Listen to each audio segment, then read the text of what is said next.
এই যে দুনিয়া কিসের লাগিয়া এত যত্নে গড়াইয়াছেন সায়।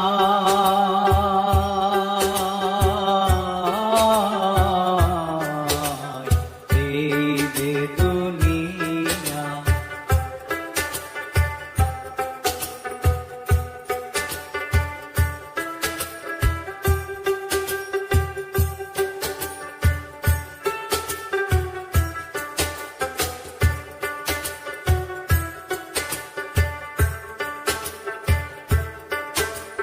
ছায়াবাদী পুতুল রূপে বানায়া মানুষ